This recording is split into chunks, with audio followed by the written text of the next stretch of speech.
Good morning, everyone, and happy Tuesday. Today is Tuesday, October 13th, and I'm here today for our first read aloud of the week. Now, last week we talked about some different words. Our words were compare and contrast. Now, remember, when we compare, we talk about things that are the same. When we contrast, we talk about things that are different. This week, we are going to continue to compare and contrast our different stories. And these stories this week are stories called folk tales. Now, you might have heard the word folk tale before, but you might not know what it means. A folk tale is just a story that originates, which means it comes from a certain culture. Okay, a different culture than yours. So today's story is going to come from the Native American culture. And usually in folk tales, they are designed to teach us a lesson. Another thing about folk tales is that they're usually told by word of mouth. And all that means is that instead of reading it, people speak it. So people have spoken this story and then someone writes it down. So we're going to read a folk tale today and a folk tale on Thursday, and then we're going to compare and contrast those two folk tales. And as I read, I want you to be listening very carefully to see if you can figure out what lesson the author is trying to teach us with this story. So today's story is called How Chipmunk Got His Stripes. All right, and then Thursday's story is called Honey, Honey, Lion. Okay, so we are going to be comparing and contrasting our two stories, How Chipmunk Got His Stripes and Honey, Honey, Lion. All right, so today's story, though, will be How Chipmunk Got His Stripes. Now, remember, this is from the Native American culture, and this is a folk tale, which means it's going to teach us a lesson.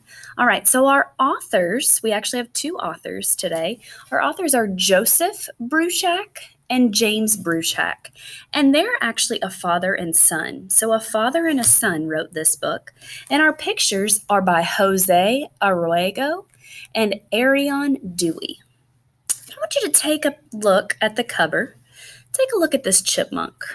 What do you notice about this chipmunk? I want you to take some time to really look at the cover, really look at the chipmunk. Think about our title. What do you notice about this chipmunk? Now, as we read, I want you to think about our title and think about what are we trying to figure out? We are trying to learn how a chipmunk got his stripes. Okay, remember this is a folk tale, so be thinking about the lesson. How Chipmunk Got His Stripes. Wonder what that is.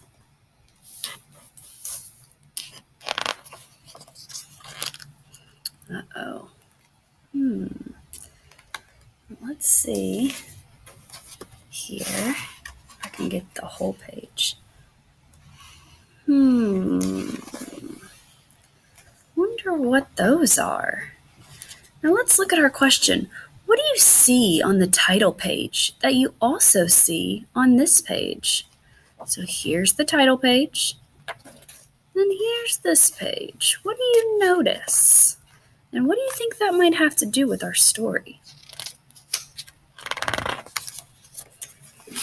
All right, let me pick this up a little bit so you guys can see both pages. All right. One autumn day long ago, Bear was out walking. As he walked, he began to brag.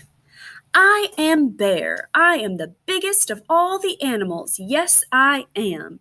I am Bear. I am the strongest of all the animals. Yes, I am. I am Bear. I am the loudest of all the animals. Yes, I am. I am Bear. I am Bear. I can do anything. Yes, I can.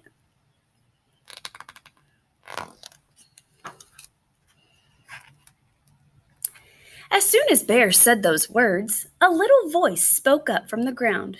Can you really do anything? Bear looked down. He saw a little brown squirrel standing on his hind legs.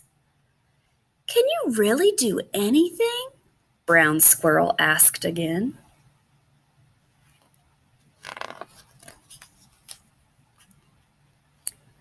Bear stood up very tall. I am Bear. I can do anything. Yes, I can. Can you tell the sun not to rise tomorrow morning? Brown Squirrel asked.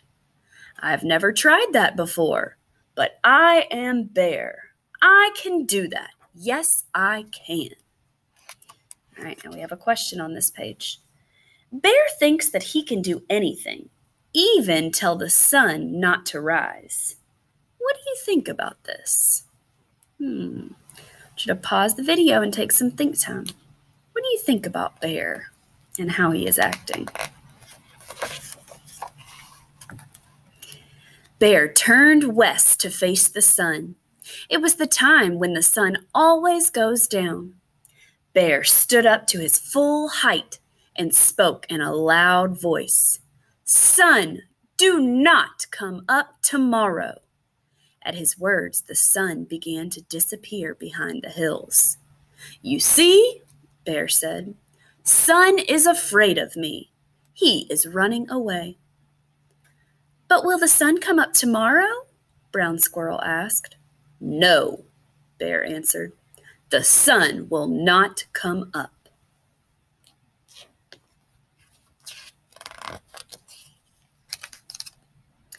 Then Bear turned to face east, the direction where the sun always used to come up. He sat down. Little Brown Squirrel sat down beside him. All that night they did not sleep. All that night Bear kept saying these words. The sun will not come up. The sun will not come up. But as the night went on, Little Brown Squirrel began to say something too.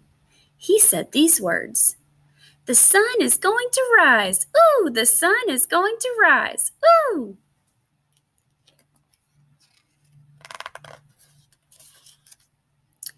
All through the night they sat there. One by one, other animals gathered around them. Fox and wolf, deer and moose, rabbit and porcupine, hawk and owl, otter and beaver, frog and turtle, and even the little mice came. They wanted to see who would be right, Bear or Brown Squirrel. This is what the other animals heard. The sun will not come up. The sun is going to rise. Ooh, the sun will not come up. The sun is going to rise. Ooh. Finally, it was just before dawn, the time when the sun always used to come up.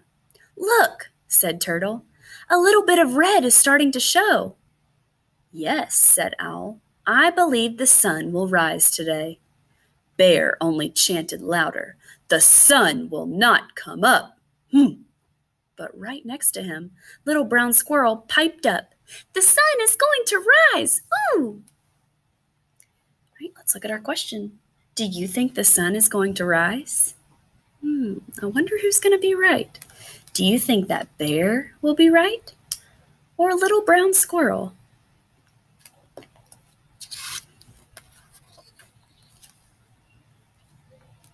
And the sun came up. The birds sang their welcoming songs. The bright light of the new day spread over the land. Everyone was happy, except for one animal. That animal was Bear. He sat there with his head down and a grumpy look on his face. So notice Bear's face here. Got a question. Why do you think the illustrator made the background yellow? What do you notice about the animal's eyes? Now remember, our illustrator is the one who does the pictures. Why do you think the illustrator made this page background yellow? Should I pause the video and take some think time? Also, I want you to think about, what do you notice about all of the animals' eyes, including Bear's? The happiest animal of all was Little Brown Squirrel. The sun came up, he chirped. The sun came up, the sun came up, the sun came up. Brown Squirrel was so happy, he forgot what his wise old grandmother had told him when he was very young. Brown Squirrel, his grandmother had said, It is good to be right about something, but when someone else is wrong, it is not a good idea to tease him. Now Little Brown Squirrel began to tease Bear. Bear is foolish, the sun came up. Bear is silly, the sun came up. Bear is stupid, the sun... Uh-oh. All right, let's look at our question here. What do you think about how Brown Squirrel is acting now? How is Brown Squirrel acting? And is he listening to his wise old grandmother? I think this might be the start of our lesson that we are learning. Whomp! Bear's big paw came down on Little Brown Squirrel, pinning him to the ground.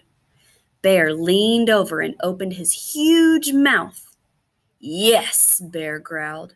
The sun did come up. Yes, I do look foolish, but you will not live to see another sunrise. You will not ever tease anyone else again because I, Bear, am going to eat you. Brown Squirrel thought fast. You are right to eat me, he said. I was wrong to tease you. I would like to say I am sorry before you eat me. But you are pressing down on me so hard that I cannot say anything. I cannot say anything at all. I cannot even breathe. If you would lift up your paw just a little bit, then I could take a deep breath and apologize before you eat me. That is a good idea, Bear said. I would like to hear you apologize before I eat you.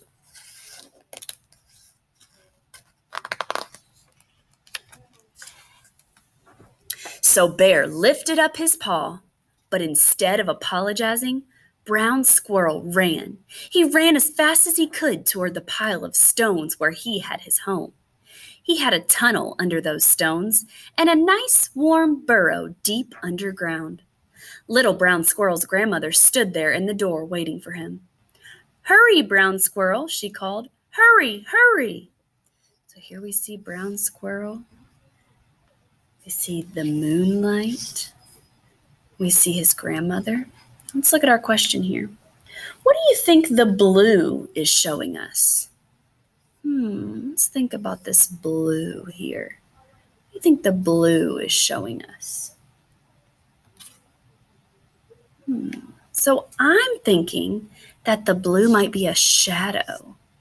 Who do you think it might be a shadow of?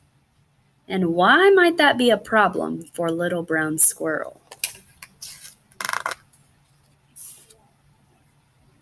Little Brown Squirrel dove for the door to his home, but Bear was faster than he looked. He grabbed for Little Brown Squirrel with his big paw. Bear's long, sharp claws scratched Brown Squirrel's back from the top of his head to the tip of his tail. I want to pause here for a second. What do you now notice about Little Brown Squirrel that you might have seen on the cover? Remember, this is a folk tale, so it's going to teach us a lesson. It's also going to teach us how something happened. Think back to our title.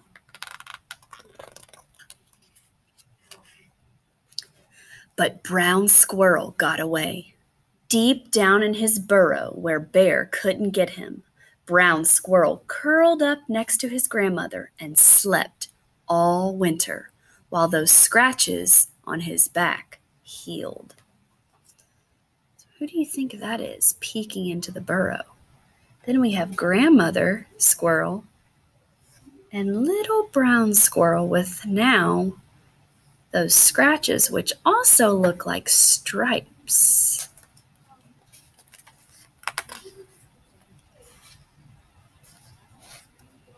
When spring came again, Little Brown Squirrel came out of his hole and looked at himself. There were long, pale stripes all the way down his back where Bear had scratched him. He was Brown Squirrel no longer. He was now Chipmunk, the striped one. Let's look at our question here. So who was Chipmunk?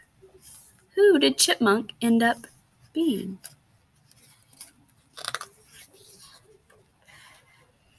That is how Chipmunk got his stripes.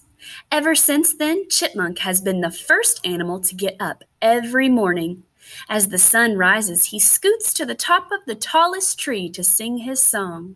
The sun came up, the sun came up, the sun came up, the sun came up. And here he is at the top of the tallest tree, the little musical notes showing that he's singing.